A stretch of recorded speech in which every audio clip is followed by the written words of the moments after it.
Did you think we wouldn't be here waiting?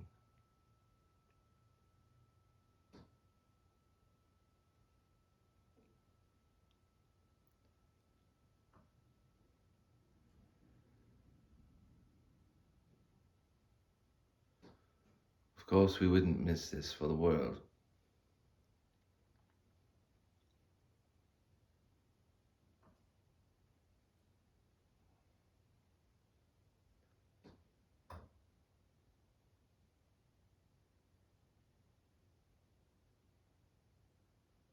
There are whole lives stacked up and waiting.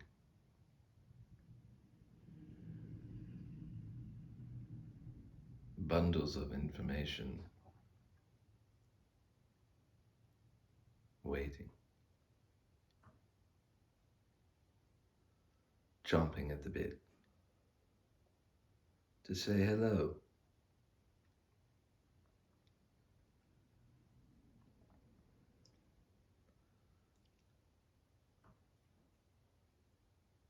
Hello.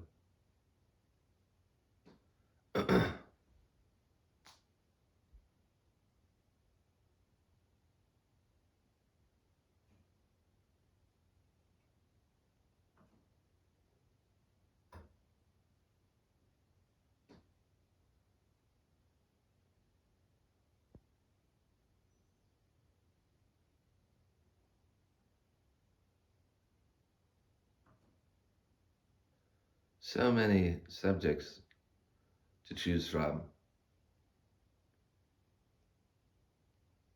There's a pointed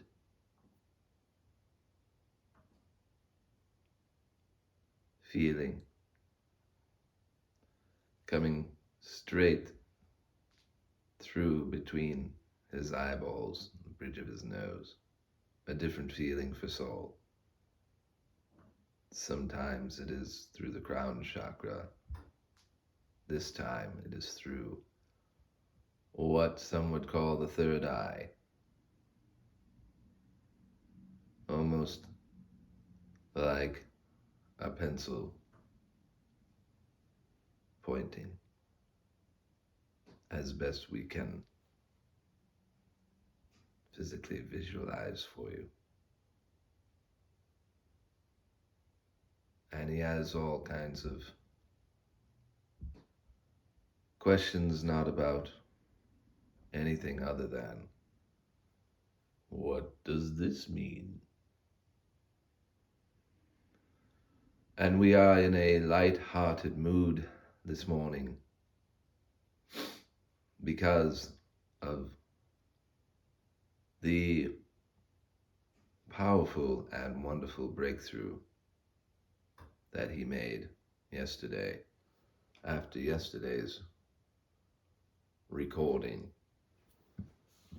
He referenced later an older recording and reading that he had paid for last year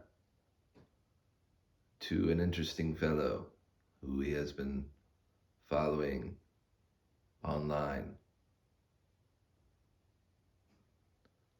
More as a token of appreciation for this fellow's work online in trying to describe the unknown reality from a esoteric point of view. And Saul, in both curiosity and support, a little bit financially, in a one-off purchase, re-listened to the reading which used numbers, a copy of which, of the recording, of the interaction was provided to him, he finally re-listened to. And boy, did it line up with his current state of connectivity and these recordings as a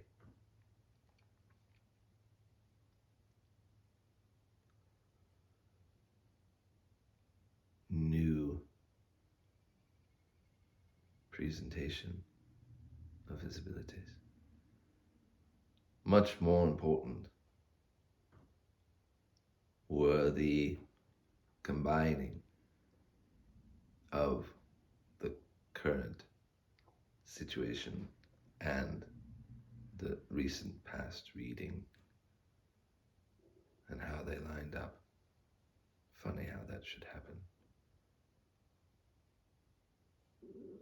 But even more importantly was the feeling. Even after yesterday's recording, which was quite good and had beneficial aspects for him and hopefully for you.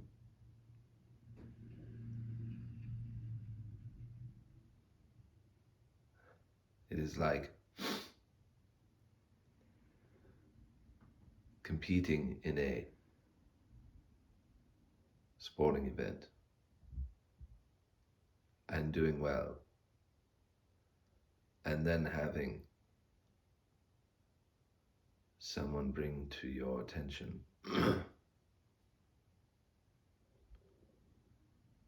a not prediction but roadmap from the past, saying, look, you did it.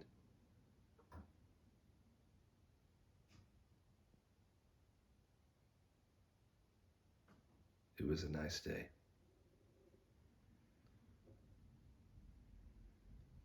Sometimes in the past, he would take the good and expect the bad. Good days must be followed by bad days, or what's coming up next. He no longer feels that way. He hasn't felt that way in a long time. There is no rule such as this. Many will say, enjoy the highs, but not get too high because the lows are coming. And then hopefully you won't bottom out and it won't affect you as much when the lows come. There is no rule that there will be any lows. And you would say, of course there's lows. Bound to have a bad day. Maybe, but which one? How far out? Maybe you are in a lull now. Someone says to you, you'll have a good day soon. It's got to go like this. And you just believe. You just believe. No, the lulls will keep coming, one right after another. It'll snowball, get worse and worse. If you are going to believe in one way, why wouldn't you believe in the other when the highs are here? And yes, some can take a bit of good news and shoot off at some unbelievable tangent of higher and higher highs, chasing it, sometimes involving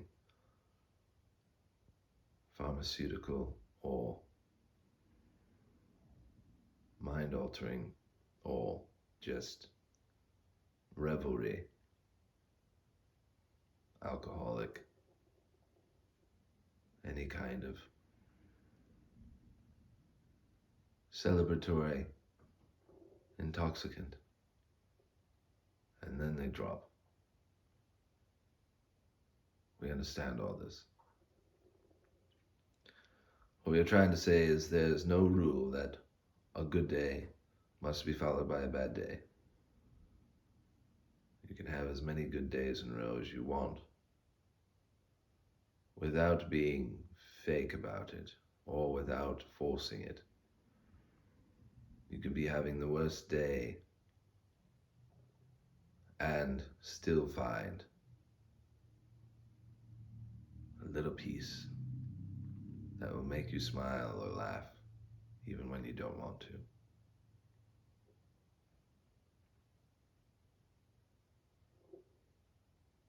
We suggest when that happens,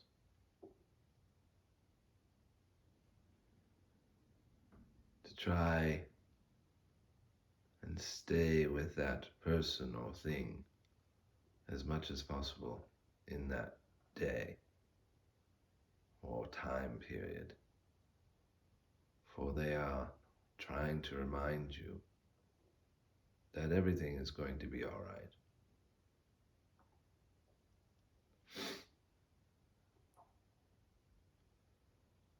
Many people, when they encounter someone or something that isn't even trying to lighten their load, they may be trying to lighten it, but they might not even know they are doing it. The person will for a moment forget or lose that feeling of depression, anxiety, frustration, whatever it is, grief. But then, after a certain point, have to remind themselves that they are down that day or having a bad day or should be grieving or whatever.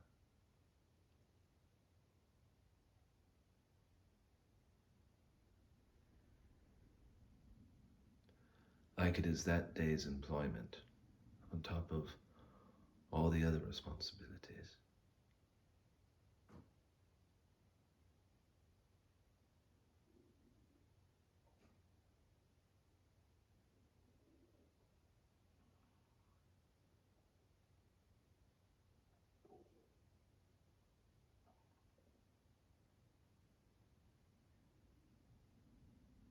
We just wanted to say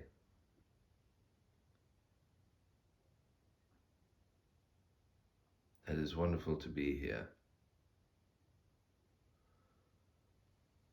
There is no time limit. These can be as short as or as long as they go. It is best not to force a recording. It doesn't have to be every day. Nor do we have to speak the entire time. There is no rush of the information out. It is best to let it flow.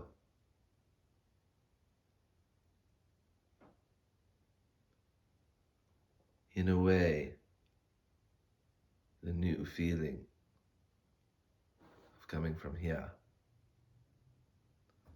is simply a way to be connected.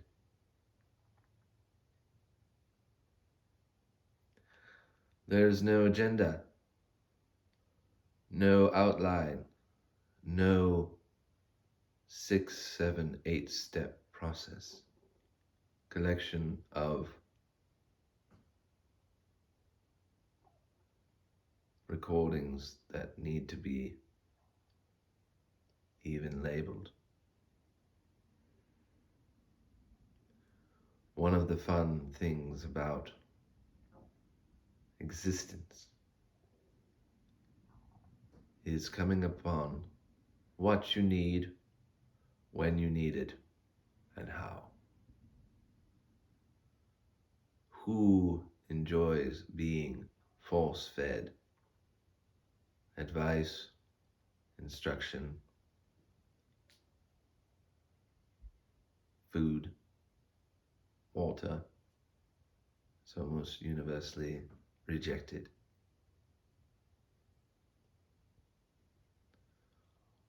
One person believes that another or a group needs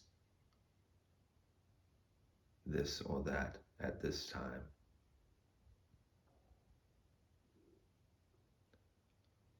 It is much more fun, interesting, and enlightening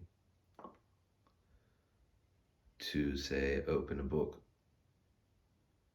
flip to a page, and read it, catch something in it, than start at the beginning in order to see if that encounter will benefit you if you invest your time in it.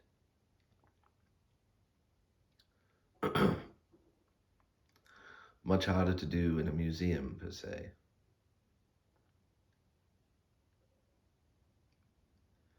But if you could just drop into one and look around,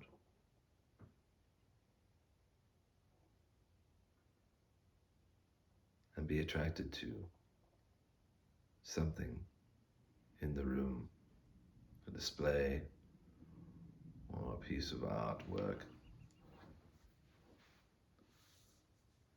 music,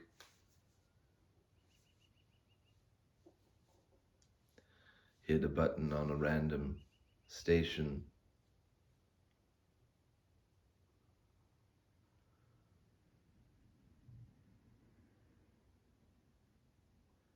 hit a shuffle button on a collection of music, personal collection. See what comes out.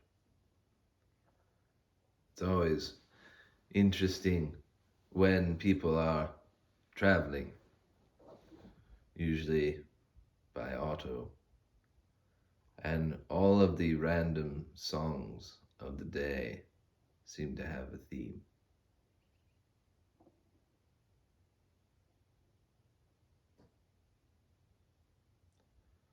It's a lot of fun to see reactions when it's two people who may be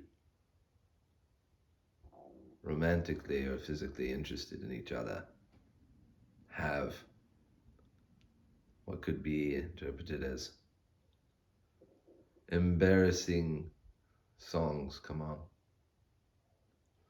or music that could be interpreted as fast forwarding the relationship.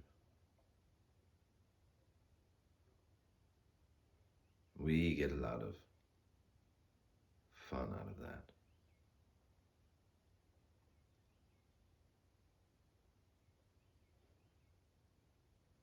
Life is so random, you say. And yet, if the stories weren't separate but entwined every so often, it wouldn't be beautiful. Two people with their separate stories and lives, passing by, traveling together, separate, maybe becoming entangled for a magical moment or two or more, or years.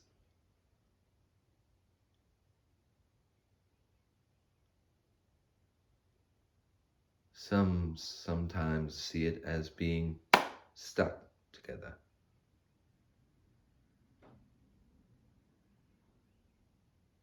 Maybe even over time they see themselves as unstickable, unable to once, together for so long, exist separately.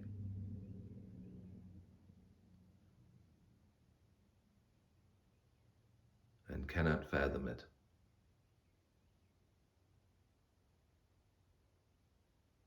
And unless both pass away at the same time,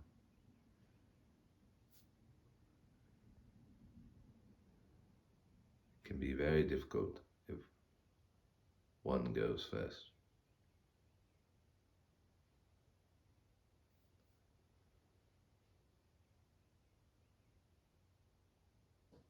It can help to return back to the intertwining, if it was music, if it was work, creative work, traveling, that joy, to go back and remember before then, when you were just wandering around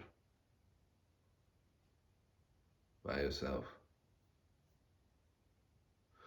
and didn't have an intertwining of significance. And it can be depressing to think back to that time. But there, if you can feel it, the magic of the dance, not necessarily physical dancing, if it was musical, but the magic of the dance, of the meet and the meeting and the impressing, trying to impress, wondering if they are as interested. That magic. That magic, if you don't let it consume you in grief, can raise your spirits. And this does not have to happen post-death.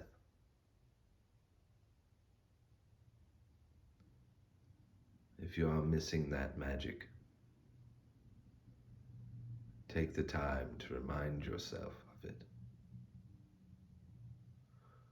No matter how bad you think it is now with your loved one, the magic is still there.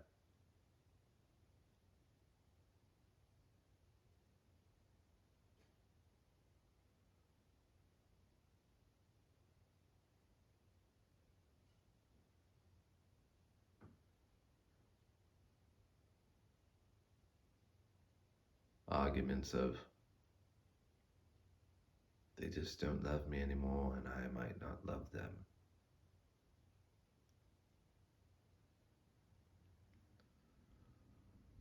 Circumstances have maybe split you two. Unreconcilable.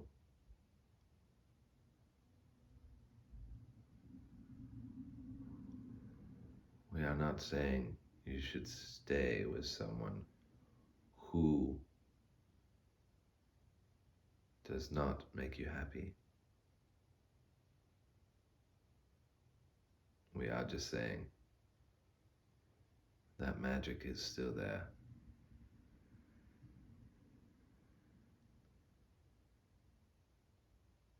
Maybe one or both of you simply doesn't want to remember it, has given what you feel is enough energy to the union, and what was once magical is now a nightmare. Of course, you should not stay in a nightmare.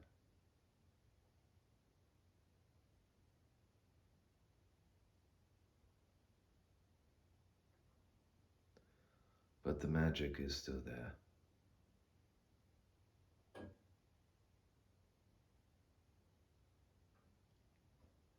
And it can help you get out of the nightmare one way or another.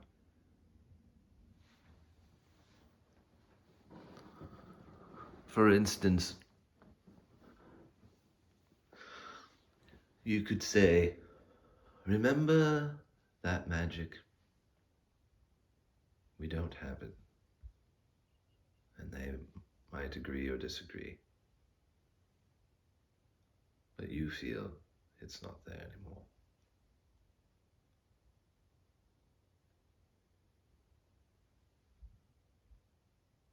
And you just say, I want that magic back in my life.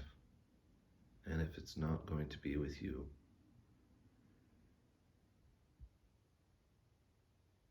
then I just don't want to feel unmagical anymore.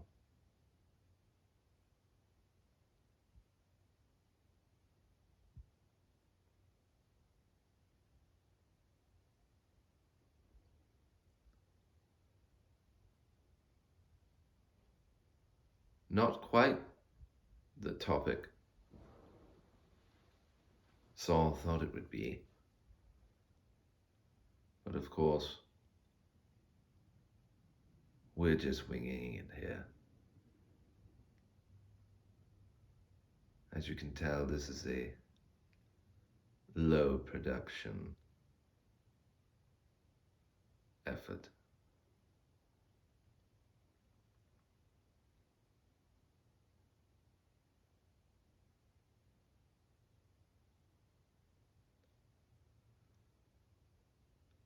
But we do hope you have enjoyed the show.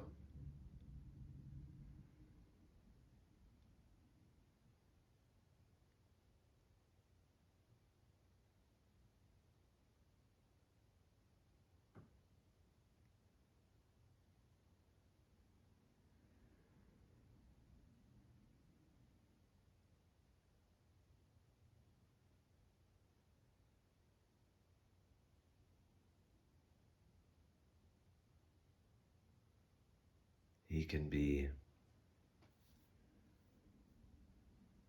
a little reticent or bored with the topic of relationships and love between two people because he has not experienced it, meaning the emotion of love, that often, in his opinion. Entanglement he has been good at.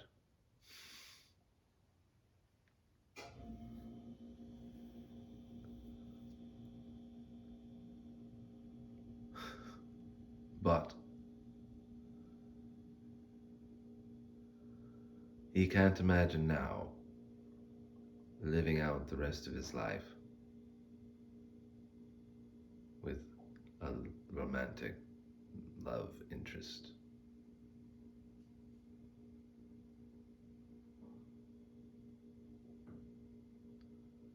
And in that regard, we would say his imagination is lacking.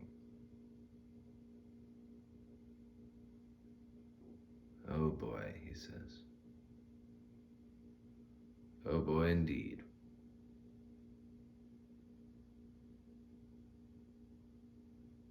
So many stopgaps whenever he thinks about this subject.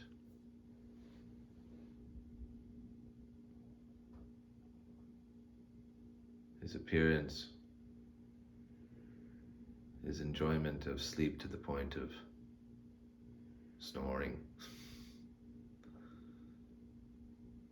his non-physical friends, and how we will be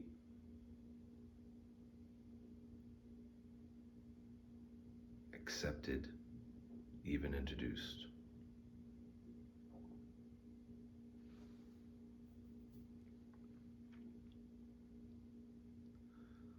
his seemingly lack of care about any schedule besides work, his love affair with interesting and usually empty taverns and saloons,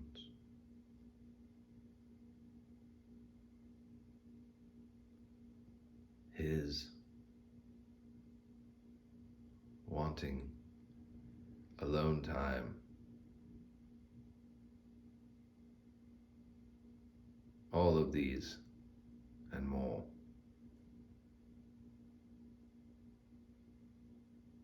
one or many will pop in whenever the idea of long-term relationship comes up.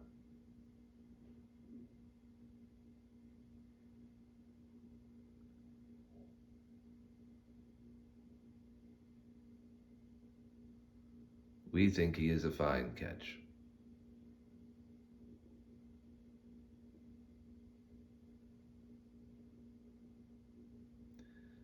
He thinks he is a dropped ball in the outfield, played by an athlete in the game, well past his prime, for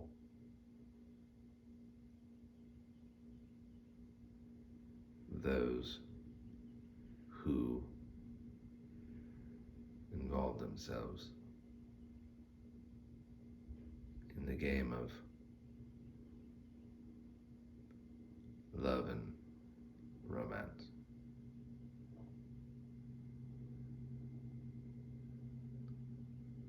But he is as young as he thinks he is, and much older than he even jokes.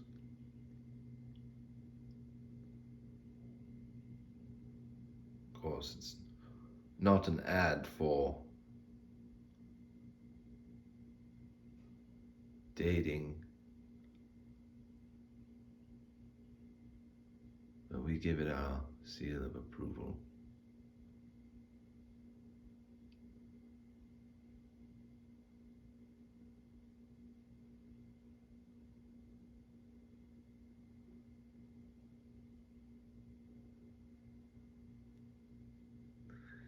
He would like us to change the subject,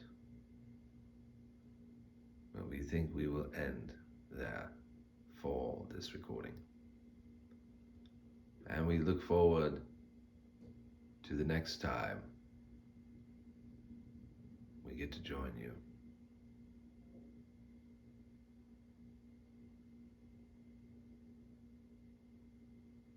Enjoy your day.